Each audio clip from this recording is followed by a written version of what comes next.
and require the Secretary of State to provide service plots of land at scale to offer real choice to anyone who wishes to get their own place to live, whether through a housing association or a housing cooperative or a council house, and to that end the Minister may have noticed the article by Lord Porter in The Guardian the other day, or for private purchase. I declare my interest as an ambassador of the right to build, supported by Nationwide Foundation, the charitable arm of Nationwide Building Society. Mr. Speaker, the Prime Minister has said that housing is the government's top priority domestically. True, there have been 4 housing ministers in the last year or so, which doesn't make it sound like the government's top domestic priority, but after all there have been 8 housing ministers in the last 8 years and 17 housing ministers in the last 17 years. No recent government has really taken housing seriously enough, although, Mr. Speaker, there are encouraging signs with the new minister, the member for North West Hampshire, whom I will come on to later and whom I am delighted to see in his place. The planning system should be about making great places to live, that are well designed and well built, well connected, well served in terms of schools, health, community and sports facilities, environmentally sensitive where green is normal, with a thriving economy and local jobs, and which are active, inclusive and safe, that is to say, fair for everyone. In other words, we should separate the business of placemaking from the business of home building, which, so long as it is done to required standards, can be built by anyone, including increasingly and often to higher standards in an off-site factory. Instead of which we have a system that is broken.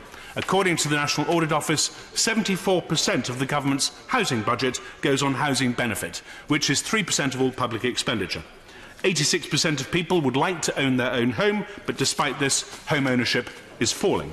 There has been a surge in the number of people privately renting, particularly families with young children, not because they want to, but because they have no choice. Dr. Julie Rugg of the University of York's Centre for Housing Policy, who's done excellent research in this area, points out that in most cases the private rented sector is now either a proxy for people who wish to buy but cannot afford to do so, or a proxy for people who need to be in social housing. We have scarcely considered the long-term consequences of people not owning their own homes in terms of pension provision and affordability if more people are paying rent until they die. That's right. Meanwhile, we have 2 nations developing. One nation of those people who are invited to landlord evenings by estate agents and who in some cases already own several buy-to-let properties, and another entirely separate nation of those who cannot afford somewhere at all to live, either to rent or to buy. Home ownership among young adults has collapsed, falling to just 27% in 2016 from 65% 20 years ago. We have a system that maximises opposition.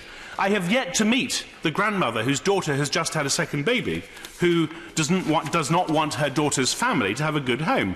But the reason there is so much opposition to new housing is that most people feel that they have no real say over what gets built, where it gets built, how it performs in terms of thermal performance, what it looks like, or crucially, who has the first chance to live there, and what the benefits will be for the existing community. If you change the conversation. We need a system where there isn't a prolonged argument that prevents houses from being built quickly. At present, a very small number of very large companies build houses when, and only when, it is sufficiently profitable to do so. I don't blame them for that. They are doing their duty by their shareholders. But there are no real alternatives at scale for consumers who wish to buy something else. We have to tackle the root causes of lack of supply. 67% of people are unlikely to or would prefer not to buy the product of volume house builders, a figure based on research by the trade body for volume house builders. The normal essentials for any vaguely competitive market to operate properly. First, real variety and choice for consumers, and second, low barriers to entry for new suppliers are wholly absent. It is this which my bill will fix by doing 3 things. First, it will improve minimum space standards. The large volume house builders are making houses which are ever more like shoeboxes, and they need to be stopped. When the 1961 report by Sir Parker Morris, Homes for Today and Tomorrow, was published, it ushered in a brief period when a decent amount of space normal. The 1970s are blamed for many lapses of taste, but at least one thing that went well, so well that indeed it's now regarded almost as a halcyon period in this respect, was that houses started to get bigger. Now they are getting smaller again. volume house builders routinely construct what are little more than shoeboxes, even commissioning extra small furniture for show homes to create an optical illusion whereby rooms in a house seem larger than they actually are, in order to deceive their customers. We need nationally enforced minimum standards rather than the set of rather ad hoc arrangements we have at present. There is clear evidence that people in larger spaces are healthier, reducing the burden on the NHS. We also need better lifetime adaptability, not as a more thoughtful developers, but as a standard so that houses can easily be made suitable for young families or for older people or for individuals with a temporary or permanent physical impairment. And in this context, I'm looking forward to the launch later today by the APPG for Healthy Homes and Buildings of its report laying the foundations for healthy homes and buildings. The chairman of that group, the member for Strangford, is one of the sponsors of my bill. Second, my bill will raise the minimum thermal performance standard which new build residential property must achieve. We've known for decades how to build a house that costs nothing to heat, but the main house builders just don't do it. The main capital cost may be slightly higher in the short term, although even that is not necessarily true, but the long-term higher costs of poor quality housing and higher heating bills are borne the most by those who can least afford to do so, not to mention the excessive and wholly unnecessary extra burden on our planet. It's possible to produce homes that cost a few pounds a month for heat and hot water. I recently saw one at Gravenhill in Oxfordshire, and I know, although he's not been in office very long, the Minister has already visited Gravenhill in Oxfordshire, the site of the biggest self-build and custom house building development in the UK, where eventually there will be 1,900 service plots that have been built upon. And I've seen a house where, with mechanical ventilation and heat recovery, and have the hot water for a house for £125 a year. Third, my bill will require the Secretary of State to provide or to ensure the provision of service plots of land at scale, that is to say, plots of land where the difficult parts, the connections for water, gas, electricity and broadband, are already done. On the continent, it is quite normal to go to one's local authority and buy a service plot of land. One can be produced for £12,000 to £15,000 plus the land cost. The Right to Build Task Force is working with willing local authorities across the country to make it more normal here, but we could go much further. Recently I saw in the Netherlands where the City of The Hague has produced service plots which can be purchased for €40,000 and then a house built for around €120,000 or £105,000.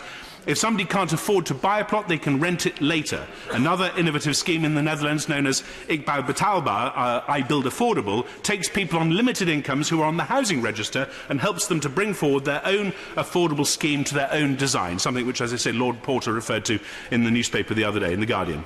I proposed a system where such plots could be obtained by anyone, from a housing association or a local council itself to a private individual or a housing cooperative. Simple rules would prevent volume house builders or other developers from buying large numbers of plots and would also prevent flipping. We have sites with service plots, but not enough of them. It ought to become a normal choice. In the last 20 years, the ratio of average house prices to average incomes has doubled from 3.5 times average income to 7.7 times average income. In the 1980s and until the late 90s, the average 30-year-old could afford a deposit he or she saved for 3 or 4 years. Now they'd have to save for nearly 20 years. The system is broken. We need a radical change of approach. And to succeed, we have to engage the energy of our people. Now, I know there are people who say that this can't be done, or if it can be done, that it can only be done on a small scale in certain limited sites. It's certainly true that it works for small sites, but those people who don't believe that it can be done at a large scale are wrong, and the reason I know they're wrong is because I've seen it being done here in the United Kingdom. But we won't succeed without muscular help from government and without engaging the energy of our own people. And to those people who think that the energy of our own people is insufficient, I would simply say this, with Rod Hackney, the architect: it is a dangerous thing to underestimate human potential and the energy which can be generated when people are given the opportunity to help themselves. I commend this bill to the House. Is that the honourable member have leave to bring in the bill? As many as are of that opinion say aye. Of the contrary, no. I think the ayes have it. The ayes have it. Who will prepare and bring in the bill? George Freeman, Jeremy Lefroy, Hilary Benn, Siobhan McDonough, Simon Clarke, Sir Vince Cable, Eddie Hughes, Clive Betts, Jim Shannon, Sir Robert Sims, Sir Graham Brady, and myself, Mr. Speaker.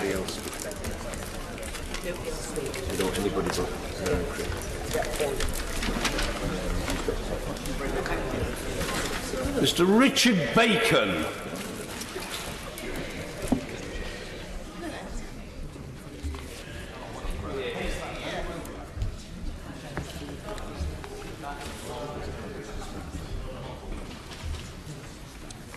Housing Reform Bill.